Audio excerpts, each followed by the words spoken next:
미국이 우리나라 조선업에 굉장히 SOS를 치고 있는 것도 맞고요. 이 사실 미국 조선업 능력을 실제로 보면 더 처참합니다. 중국과 우리나라, 일본 이 세 나라가 글로벌 톤수의 90% 이상을 차지하는 것을 볼 수 있고요. 미국 같은 경우에는요, 불과 0.2%밖에 차지하지 못하고 있습니다. 그렇다면 미국은 언제 조선 경쟁력을 잃게 됐을까요? 안녕하십니까, 주식초등학교 구독자 여러분, 머니투데이 방송 뉴욕 특파원 염현석 기자입니다. 최근 미국과 우리나라에서 조선업이 굉장히 주목을 많이 받고 있습니다. 사실 미국이 우리나라 조선업에 굉장히 SOS를 치고 있는 것도 맞고요. 그리고 이제 미국이 조선업 경쟁력이 많이 하락하면서 사실 그런 해군이라든지 실질적으로 이런 군사적인 문제, 또 국가 안보 차원에서도 여러 가지 문제가 발생하면서 트럼프 2기가 조선업 육성을 위해서 굉장히 많은 노력을 할 것이라고 이미 얘기를 했었고, 지금도 그거를 위해 강력히 이렇게 여러 가지를 추진을 하고 있습니다. 그렇다면 그 전에 우리가 조금 알아봐야 될 것이 하나 있겠죠. 바로 왜 미국 조선업이 어떤 방향을 가지고 지금 경쟁력을 잃었나, 그리고 현재 경쟁력은 조금 얼마나 떨어져 있는지를 한번 좀 이번 시간에 살펴보고자 합니다. 제가 지금 표 하나를 보여드리도록 하겠습니다. 이게 보면 주요국들의 이런 조선 생산성을 나타내주는 이런 그래프입니다. 여기서 보면 중국이 가장 높은 걸 볼 수 있고요. 우리나라, 일본이 서로 비등비등하게 높은 거를 알 수가 있죠. 그리고 이제 유럽, 그리고 미국 같은 경우에는 굉장히 적은 포션을 차지하고 있습니다. 사실 2000년부터 2023년까지 지난 한 23, 4년간 미국 조선소는요, 평균적으로 연간 3척 미만의 선박을 건조했다라고 합니다. 20여 년간 3척 미만이면 진짜 50척이 안 될 수도 있습니다. 반면 우리나라 같은 경우에는요, 2023년에만 울산 HD 현대 울산 조선소에서만 47척이 건조가 됐습니다. 이렇게 보면 미국과 우리나라의 조선 간 선박 이런 생산성에 대한 엄청난 차이를 알 수가 있죠. 사실 이 그래프에서만 보더라도 중국과 우리나라, 그 다음에 일본 이 세 나라가 글로벌 톤수의 90% 이상을 차지하는 것을 볼 수 있고요. 미국 같은 경우에는요, 불과 0.2%밖에 차지하지 못하고 있습니다. 그렇다면 미국은 언제 이렇게 조선 경쟁력을 잃게 됐을까요? 사실 1970년대 정도만 하더라도 미국 조선소는요, 세계 톤수의 약 5% 정도를 차지했다라고 합니다. 연간 15에서 한 25척 정도의 신규 선박을 건조했다고 하는데요. 문제는 1980년대에 들어오면서부터 연간 신규 선박이 5척 미만으로 떨어졌다라는 겁니다. 그리고 이게 현재로는 3척 미만까지 떨어졌고요. 이렇게 조선에 대한 생산성이 떨어지니까 당연히 어떻게 되겠습니까? 전반적인 조선산업 경쟁력이 악화가 되겠고, 그렇게 되면 이런 상선 말고 군함 경쟁력도 당연히 떨어질 수밖에 없겠죠. 해군 역시 1970년대 이후에요, 14개의 방위와 관련된 조선사가 문을 닫았습니다. 그러면 14개가 문을 닫을 동안 새로운 조선사는 문을 열었을까요? 딱 한 곳이 열렸습니다. 1999년 엘라바마의 한 조선소가 문을 연 거 말고는 없습니다. 이렇게 객관적인 수치만 보더라도 미국의 선박 건조 경쟁력이 굉장히 악화된 것을 볼 수 있습니다. 그러면 이 건조 경쟁력이 악화된 원인을 한번 찾아보면요, 당연히 가격에 있습니다. 자, 미국의 선박 건조 비용은요, 세계 최대입니다. 거의. 자, 1922년에만 하더라도요, 미국의 선박 건조 비용은 영국보다 한 20% 정도 더 비쌌다라고 합니다. 1922년을 한번 생각해 보면 해군이라든지 그런 해상을 지배하고 있었던 곳이 바로 영국입니다. 당연히 영국의 이런 선박 경쟁력, 그 다음에 가격 경쟁력이 좋을 수밖에 없겠죠. 여기보다 미국이 한 20%더 비쌌다고 하는데요. 최근에 미국 조선소에서 건조되고 있는 대형 화물선 같은 경우에는요, 우리나라랑 비교해 보면 한 300%, 그러니까 한 3배 정도 더 비싸다라고 합니다. 실제로 예를 하나 들어드리도록 하겠습니다. 지난 2022년에 미국 조선소에서 조지3라는 컨테이너선이 발주가 됐습니다. 이때 발주 금액이요 2억 2,500만 달러였습니다. 그런데 이 비슷한 크기의 컨테이너선 두 척이 우리나라에서도 발주가 됐었거든요. 가격이요 4,100만 달러였습니다. 자, 4,100만 달러 대 2억 2,500만 달러. 한 4배? 5배가 더 비싸네요. 그리고 미국에서 제작되는 소형 유조선의 현재 가격이요 2억 달러가 넘습니다. 근데 왜 외국이나 우리나라에서는 얼마 정도 할까요? 5천만 달러가 안 합니다. 이것도 한 4배 정도 미국이 훨씬 비싼 걸로 보입니다. 특수선 같은 경우는 어떻게 될까요? 우리가 최근에 주목받고 있는 여러 특수선들 가운데 해양 풍력을 막는 이런 설치선이 좀 있습니다. 이 설치선이 우리나라 조선소에서 굉장히 큰 대형 설치선이 한 3억 3천만 달러의 주문이 됐다라고 합니다. 근데 이거와 동일한 모델이 미국 조선소에서 건조 중인데요. 얼마일까요? 6억 2,500만 달러입니다. 거의 2배 정도 차이가 납니다. 자, 이런 것들은 차이가 굉장히 많이 나잖아요. 우리나라가 사실상 거의 싹쓸이하는 LNG선을 한번 볼까요? LNG선 같은 경우에 우리나라 같은 경우에 한 1억 8천만 달러 정도 된다라고 합니다. 한 2천 한 5, 6, 한 3천억 정도의 이런 수준인데요.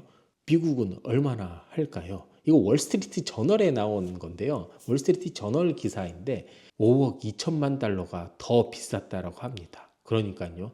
7억 달러의 비용이 들었다라고 합니다. 엄청난 거죠. 이게 사실 비용이 한 척 한 척 한 척에 대해서 이렇게 차이가 나면 어디를 써야 될까요? 미국 조선소에다가 우리가 발주를 넣게 될까요?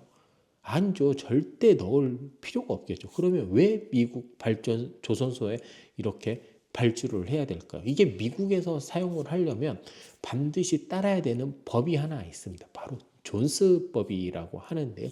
이 존스법 때문에 미국이 가장 높은 조선 가격을 유지하고 있는 것으로 이제 생각이 되고 있습니다. 그리고 많은 미국 내 전문가들도 이 존스법이 미국 내 조선 산업을 망쳤다라고 얘기도 하고 있습니다. 그러면 먼저 존스법은 어떤 건가요? 어떤 걸까요? 1920년에 통과된 법입니다. 104년 전에 통과된 법입니다. 그 법이 아직까지 유지가 되어 있는 건데요. 미국 내 화물 운송에 사용되는 선박은 미국에서 건조해야 되는 강제 규정입니다. 화물 선박 그리고 군함도 마찬가지입니다. 자, 이 법에 따라서 미국 항구 간에 운송되는 상품은요. 미국 시민이 건조, 소유, 운영하는 선박으로만 운송해야 합니다. 이 때문에 그러니까 미국 시민이 건조, 소유, 운영하는 선박. 자, 그러니까 어떡할까요? 당연히 미국 내에서 건조를 해야 되고 미국인이 소유를 해야 되고 미국인이 운영을 해야 된다. 말만 들어도 엄청 비용이 높아질 것 같지 않나요? 이렇게 인건비와 물가가 높은 미국에서 전부 다 해야 된다라고만 하면 당연히 가격이 비싸질 수밖에 없겠죠. 그렇기 때문에 이런 존스법에 대해서 아까 제가 반대론자들도 많이 있다고 그랬는데 찬성론자들도 많이 있습니다. 그리고 여전히 미국은 이 존스법에 대한 찬반 논쟁이 많고 있습니다. 자, 이 존스법 옹호자들은요, 이 법을 폐지하면 미국 조선업이 우리나라와 같은 지역으로 아웃소싱 되는 것이 더욱더 빨라질 거다라고 하고 동아시아에 대한 미국의 의존도가 높아질 거라고 주장을 하고 있습니다. 그렇다면 이 법이 계속되면 미국의 조선업 경쟁력이 높아질까요? 꼭 그렇지만도 않을 것입니다. 사실 미국의 조선업 전성기를 보면 20세기 중반을 볼 수 있습니다. 바로 이제 2차 세계대전 기간에서 냉전 시기까지 이 기간을 쭉 볼 수 있는데요. 이 기간에 미국은 조선업을 어떻게 키웠을까요? 바로 건설 차등 보조금 CDS라는 이런 보조금을 줬었습니다. 미국 조선소에 이 CDS가 평균 1억 2,100만 달러가 제공이 됐다라고 합니다. 20세기 중반에 지금 돈으로 한 2천억 원 가까이 되는 보조금을 다 준 겁니다. 자, 20세기 중반에 삼성전자 매출이 얼마나 됐을까요? 현대차는 매출이 얼마나 됐을까요? 택도 없는 거죠. 2천억 원. 그렇다면 이런 막대한 보조금을 주면서 미국에서 건조되는 선박이 외국에서 건조되는 선박이랑 비교해서 경쟁력이 이때 유지가 될 수 있었던 겁니다. 그리고 이런 거는 우리나라와 일본의 조선업이 성장했을 때도 여전히 지속이 되고 있었습니다. 자, 그러면 이런 CDS라는 보조금이 언제 없어졌을까요? 바로 로널드 레이건 대통령 때 없어졌습니다. 1981년에 CDS를 종료를 했거든요. 왜 CDS를 종료를 했냐면 이게 돈이 너무 많이 들어가잖아요. 사실 이거 상선에도 다 하려면. 그렇기 때문에 이렇게 상선에서 들어가는 거는 들어가는 대로 하고 들어가는 거는 그냥 시장 경제에 맡기고 차라리 그 돈으로 해군을 더 육성하겠다. 그렇기 때문에 우리가 600척의 해군을 더 건조하겠다라는 거를 레이건 대통령이 발표를 합니다. 그러면서 이제 CDS를 없앴는데요. 당연히 CDS가 없어지면서 미국의 상업용 조선업은 급격하게 쇠퇴를 하게 됩니다. 그런데 조선업이 유지가 됐었을까요? 제가 아까 처음에 서두에 말씀드렸을 때 1970년대, 80년대 건조수가 굉장히 좀 줄었다고 했잖아요. 80년대에 들어와서도 많이 줄었고요. 자, 그러면 이 600척을 나눠서 잘 건조를 했으면 줄지 않았을 텐데 그러면 이게 잘 지켜지지가 않은 거죠. 자, 어떤 문제가 있었냐? 1980년대 들어오면서 냉전이 조금씩 약화가 되고 있습니다. 그리고 1989년 소련이 해체되면서 국방비가 급격하게 하락을 하고 이게 90년대까지 쭉 이어지게 됩니다. 자, 그렇다면 미국이 소련마저 없어졌을 때 전 세계에서 경쟁자가 있을까요? 직접적인 경쟁자가 아예 없어졌습니다. 그러면 미국 같은 경우에 당장 돈이 없으면 600척 해군 바로 만들 필요가 있을까요? 없죠.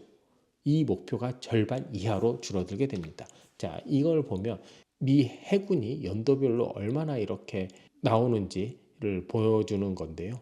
1980년, 89년 소련 해체 이후 급격하게 줄어드는 것을 볼 수 있습니다. 그렇다면 미국 같은 경우에 이렇게 보조금을 주면서 상선 분야를 잘 키워 경쟁력을 유지하다가 보조금을 없애면서 상선 쪽 보조금이 확 가라앉았고 그리고 그 보조금을 그 해군 경쟁력을 높이기 위한 걸로 하려고 했다가 소련이 해체하면서 그것마저 또 딱 줄었습니다. 그러면서 해군 조선업 경쟁력이 굉장히 하락을 하게 됐죠. 그러면 같은 기간 중국 조선업은 어떻게 성장을 했었을까요?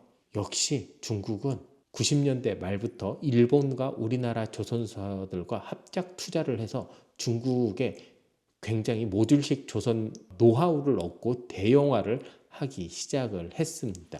사실 중국 같은 경우에 조선 산업을 발전시키기 위해서 우리나라랑 많은 합작을 했었죠. 예전에 우리나라 지금 파산한 조선소인데 STX 조선소 혹시 기억하시는 분 있으신가요? STX 조선소랑 합작을 해서 이제 STX 조선소가 이제 대련에 엄청나게 큰 조선소를 하나 건설을 하죠. 대표적으로 이런 걸 들 수가 있습니다. 그리고 현재도 중국 같은 경우에는 조선소들의 대형화를 추구를 하고 있습니다. 실제로 중국 내 두 개의 가장 큰 국유 조선사죠. 이제 차이나 CSSC 홀딩스랑 차이나 쉽빌딩 인더스트리 코퍼레이션이 합병을 얼마 전에 했습니다. 이러면서 이제 세계 최대 선박 제조업체들을 계속 만들고 있는데요. 이런 것들은 이제 계속 꾸준히 늘어나고 있고 중국 같은 경우에는 기존 조선소를 이제는 전문적으로 바꾸고 있죠. 사실 정말 효율을 극대화시키기 위한 노력을 하고 있습니다. 그리고 조선 같은 경우에는 가장 큰 이점이 중국 조선소 같은 경우에는 대규모 노동력을 낮은 임금에 조달할 수가 있죠. 그리고 미국이 그랬던 것처럼 엄청난 보조금을 줄 수 있다라는 겁니다. 하지만 미국 같은 경우에는요, 이거와 정반대 상황인 거죠. 대규모 노동력도 조달할 수 없고요. 엄청나게 높은 임금과 보조금을 줄 수 있을지 없을지 불투명한 상황. 중국과 미국의 조선업은 극명하게 조건에서 차이가 나타나고 있습니다. 사실 이거를 미국 조선업 능력을 실제로 보면 더 처참합니다. 현재 그 미시시피 한 조선소에서 미국의 주요 조선 업체입니다. 볼린저라는 회사가 쇠빙선을 하나 건조를 하고 있거든요. 이게 해안 경비대가 한 척 만들어 달라고 요청을 한 겁니다. 첫 번째 쇠빙선을 2024년, 그러니까 올해까지 해달라고 했는데요. 이게 계속 프로젝트가 지연이 됐습니다. 일할 사람도 없고 설계할 사람도 없고 정말 다 총체적인 난국이라고 합니다. 이 프로젝트는 현재 2028년 인도가 목표인데 이 2028년을 지키기 위해서라도 캐나다나 호주에서 반드시 좀 도와줘야 한다라는 연구 보고서도 나오고 있습니다. 그런데 더 큰 문제는 이 쇠빙선의 가격이 처음에 21억 달러였는데 이게 현재 32억 달러까지 급증을 한 상태라는 겁니다. 그러면 만약에 연기가 더 된다면 어떻게 될까요? 더욱더 비용이 늘어나게 되겠죠. 이렇게 된 이유, 제가 서두에도 말씀드렸지만 바로 존스법 때문이라는 이야기가 미국 내에서도 굉장히 많이 나오고 있습니다. 그렇기 때문에 이 존스법이 없애야 된다, 폐지해야 된다, 이런 이야기가 나오고 있는데요. 실제로 존스법을 반대하는 데에서는 존스법이 조선업 가격 경쟁력뿐만 아니라 해운업 전반의 경쟁력도 굉장히 악화시키고 있다라고 합니다. 자, 보세요. 미국 내에서 미국 항구간 운송을 하려면 미국인이 건조하고 소유하고 운항을 해야 됩니다. 굉장히 까다로운 조건이 있는 거죠. 그렇다면 봐보세요. 우리나라에서 예를 들어 LA 한국까지 들어오는 거는 한 번에 가겠죠. 근데 미국 안에 LA에서 뉴욕으로 올 수 있을까요? 힘들어 보이네요. 존스법이 얼마나 더 될 수 있을까요? 아니면 유럽에서 뉴욕으로 왔다가 그게 그대로 환적을 해서 갈 수 있을까요? 이것도 좀 힘들어 보입니다. 이렇게 해운업 경쟁력에 대한 전반적인 경쟁력 악화를 시킬 수 있다라는 겁니다. 이 실제 숫자로도 나오고 있는데 존스법을 준수하는 원양 화물선의 경우 1980년까지만 하더라도 257척이 있다라고 합니다. 그런데 지금 존스법을 준수하는 미국 내 원양 화물선이요 93척밖에 되지 않는다라고 합니다. 이게 코로나 이럴 때 미국 내 이런 물류망이 마비가 된 것도 있는데 사실 이렇게 미국 내를 움직일 수 있는 이런 화물선 자체가 굉장히 많이 줄어든 것도 물류를 악화시키는 하나의 요건이라고 볼 수도 있습니다. 그렇다면 이게 그 존스법 찬성했던 사람들처럼 국가 안보에는 굉장히 많은 기여를 하고 있을까요? 실제로 이게 걸프전이나 이라크 전쟁 때 비교해 보면 예를 들어 걸프전 때는 전체 화물의 6.3%만 존스법을 가지고 있는 화물선이 이용이 됐다라고 하고요. 1990년, 91년 전쟁 때는요. 딱 한 척만이 존스법을 지킨 화물선이 투입이 됐다라고 합니다. 그러니까 이 존스법이 미국 국가 안보에 얼마나 많은 영향이 있는지도 모르겠습니다. 그러면서 존스법 피해를 미국에서는 크게 한 세 가지 정도로 꼽고 있습니다. 첫째, 존스법이 해운의 비용을 굉장히 높이고 있으면서 경쟁력을 악화시키고 있다. 그러면서 조선업 산업까지 경쟁력을 악화를 시키고 있다. 그러니까 해운업과 조선업 이 두 산업에 대한 가격 경쟁력을 굉장히 악화시키고 있다. 두 번째, 군사 안보적인 측면도 악화시키고 있다. 해군 군사력을 키우기 위해서는 신규 건조도 굉장히 중요한데 이 신규 건조도 힘들고 이런 건 그냥 둘째고 함정 노후화를 막을 수 없다라고 합니다. 왜냐하면 많이 만들어져야지 계속 로테이션이 들 텐데 신조 함정이 없으니 기존 거를 오랫동안 사용할 수밖에 없게 되는 거죠. 그리고 마지막 세 번째, 글로벌 밸류 체인에서 미국의 역할을 굉장히 낮출 수 있고 미국이 공급망 의존을 굉장히 심화시킨다고 했잖아요. 특히 중국에. 실제로 예를 들면 이런 적이 이렇습니다. 그 존스법을 준수해서 미국 내에서 건조가 된 컨테이너선 마지막 열척의 건조 기간이요. 평균 35개월 정도 됐습니다. 그러니까 한 3년 정도가 걸린 건데요. 하나 진짜 우리나라 같은 경우는 어떨까요? 1년도 안 걸립니다. 빠르면 8개월 정도밖에 걸리지 않는데 이게 우리나라 같은 경우에 조선업의 공급망이 살아있고 뭐 중국에서 가져올 수도 있지만 대부분 우리나라 또 자급도 할 수 있고 아직 이런 생태계가 구축이 되어 있어서 집약적인 생산이 가능하잖아요. 하지만 미국 같은 경우에는요. 굉장히 힘들기 때문에 오래 걸릴 수밖에 없는 겁니다. 그리고 미국의 위치를 보더라도요. 자체 생산이 되지 않으면 어디에서 외부에서 끌어와야 되는데 그렇게 되면 굉장히 이게 노선이 길기 때문에 오래 걸릴 수밖에 없습니다. 그렇다면 이 104년대 존스법 폐지할 수 있을까요? 미국 내 전문가들은 굉장히 힘들 거라고 이야기를 하고 있습니다. 자, 존스법 관련된 로비 단체들이요. 미국에서 가장 강력한 로비 단체들 중 하나라고 합니다. 실제 이런 적도 있었다라고 합니다. 우리나라와 관련이 된 건데요. 한미 FTA 협상된 거 한 2008년 정도가 되겠죠. 미국이 우리나라에게 쌀 개방을 굉장히 강력하게 요구했었죠. 근데 우리나라가 이걸 어떻게 방어를 했냐면요. 이때 방어를 했었던 주요 요구사항이 바로 존스법 개정입니다. 너네가 쌀 개방하라고 하면 우리가 쌀 개방하겠다. 대신 너네도 존스법 개정해. 그래야지 맞지. 우리가 조선업도 진출하게. 그리고 그런데 이거를 미국에서 받아들이지 않아서 쌀 개방을 막았다고 합니다. 그러니까 농민보다 이 존스법 관련 로비 단체들의 힘이 더 셌던 거죠. 자, 그랬기 때문에 바로 폐기나 이런 게 힘들 수 있다라고 합니다. 하지만 현재 존스법에 대한 부정적 여론이 많은 만큼 전면 폐기보다는 완화 정도는 어느 정도 기대할 수 있을 거라는 분위기가 현지에서도 감지되고 있다라고 합니다. 존스법의 예외 사항이요. 국가 방위에 이익이 됐을 때를 두고 있다라고 합니다. 여기에서 국가 방위의 이익, 그러니까 국가 방위의 이익이 물론 이런 군수 업체로만 있는 거 아니라 다른 여러 가지 뭐 LNG선이라든지 컨테이너선이라든지 당연히 이게 뭐 운송이라든지 물리가 다 국가 방위와 연결이 될 수 있잖아요. 그렇기 때문에 이 항목을 우리는 잘 건들 필요가 있다라고 이야기를 하고 있습니다. 그리고 미국 같은 경우에도 우리나라 조선 업체에 대해 기대가 파트너로서의 기대를 굉장히 크게 가지고 있다라고 합니다. 특히 지금 현재 바로 풀 조선소보다는 MRO 부분부터 이제 시작을 하고 나아가서 이제 전체적인 조선소 구축까지 해야 된다고 하는데요. 이게 그 국가 방위의 이익 이런 측면에서 존스법의 예외를 받지 못한다면 우리나라가 진출을 하고도 굉장히 힘들어지는 상황을 받을 수도 있다라고 합니다.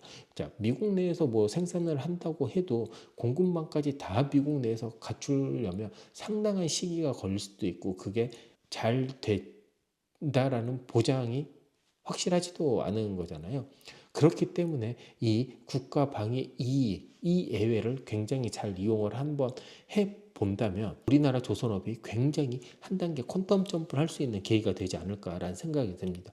미국이 그만큼 큰 시장을 맞기 때문이고 또 미국에서 건조 비용이 엄청 큰데 조선업에 또 보조금을 또 주는 이런 일도 좀 있지 않을까요? 트럼프라면 조선업에서 과감히 보조금을 줄 수 있을 거라는 생각이 듭니다. 뭐 과거에 준 적도 있으니까요. 자, 오늘은 이렇게 미국 조선업에 대해서 한번 살펴봤는데요. 앞으로 미국 그 산업의 다양한 것도 한 번씩 조금 살펴보도록 하겠습니다. 지금까지 시청해주신 여러분 정말 감사합니다.